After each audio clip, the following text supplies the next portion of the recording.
پاکستان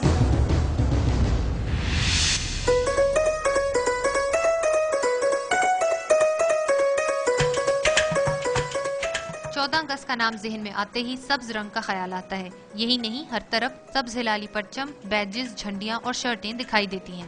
ان شرٹوں پر قومی پرچم کے علاوہ ملک کی اہم عمارتوں، تاریخ ساز واقعات اور جوشیلے نعرے شوخ رنگوں میں چھاپے جاتے ہیں تاکہ زیادہ سے زیادہ لوگوں کو اس طرف متوجہ کیا جا سکے.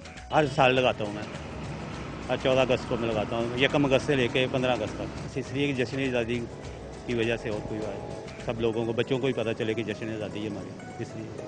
ان دکانداروں کی یہ کوشش کامیاب بھی رہتی ہے کیونکہ ہر عمر اور طبقے کے افراد 14 اگست کو بھرپور طریقے سے منانے کے لیے ان شرٹوں کا انتخاب کرتے ہیں. بچی ابھی 9 ماہ کی ہے تو میں خود لے کے جا رہا ہوں اس کے لیے. We love پاکستان، تو اس لیے ہمیں اس کو بہت اچھے طریقے سے سیلیبریٹ کرنا چاہیے. 14 اگست میں جہاں جھنڈیاں اور سبز ہلالی پرچم کثیر تعداد میں فروخت ہوتے ہیں، وہیں یہ شرٹیں بھی ہر خاص و عام کی توجہ کا مرکز بنی ہوئی ہیں. کیمرہ مین انور خان کے ساتھ ثنا سیف، ڈان نیوز، لاہور.